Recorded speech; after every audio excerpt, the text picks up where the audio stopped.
नेपालको संसदीय निर्वाचन प्रणाली सङ्घीय लोकतान्त्रिक गणतन्त्रात्मक व्यवस्थामा आधारित छ। नेपालको सङ्घीय संसद दुई सदनबाट बनेको हुन्छ, प्रतिनिधि सभा र राष्ट्रिय सभा। प्रतिनिधि सभामा जम्मा 275 सदस्यहरू हुन्छन्। तीमध्ये 165 सदस्य प्रत्यक्ष निर्वाचित प्रणालीबाट निर्वाचित हुन्छन्, जहाँ देशलाई 165 निर्वाचन क्षेत्रमा विभाजन गरिन्छ र जनताले सिधै उम्मेदवारलाई मतदान गर्छन्। जसले सबभन्दा धेरै मत प्राप्त गर्छ ऊ विजयी हुन्छ। बाँकी 110 सदस्य समानुपातिक प्रतिनिधित्व प्रणालीबाट निर्वाचित हुन्छन्, जसमा मतदाताले दललाई मतदान गर्छन् र दलले प्राप्त गरेको कुल मतको अनुपात अनुसार सिट बाँडफाँड हुन्छ। समानुपातिक प्रणालीले महिला, दलित, आदिवासी, जनजाति, मधेसी, थारू, मुस्लिम तथा अल्पसङ्ख्यक समुदायको समावेशी प्रतिनिधित्व सुनिश्चित गर्दछ।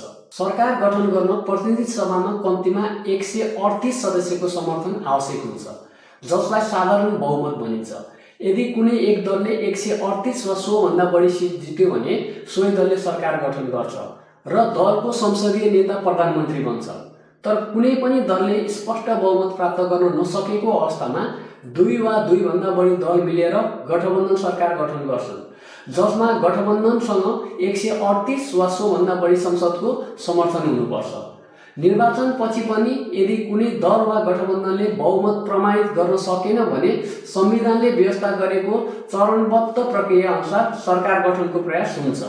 सबैभन्दा पहिले बहुमत देखाउने दल वा गठबन्धनलाई मौका दिइन्छ। त्यसपछि ठुलो दललाई सरकार गठन गर्न आह्वान गरिन्छ र प्रधानमन्त्रीले प्रतिनिधि सभाबाट विश्वासको मत लिनुपर्छ। यदि तोकिएको समयभित्र विश्वासको मत प्राप्त गर्न असफल भएमा अर्को विकल्प खोजिन्छ र यी सबै प्रयास असफल भए अन्ततः प्रतिनिधि सभा विघटन भई मध्यावधि निर्वाचन हुन सक्छ।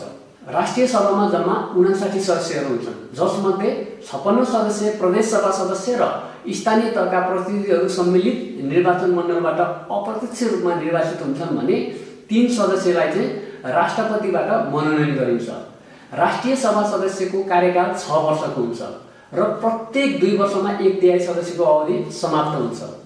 राष्ट्रिय सभा सरकार गठनमा प्रत्यक्ष रूपमा सहभागी हुँदैन, तर कानुन निर्माण र संसदीय सन्तुलनमा यसको महत्त्वपूर्ण भूमिका हुन्छ।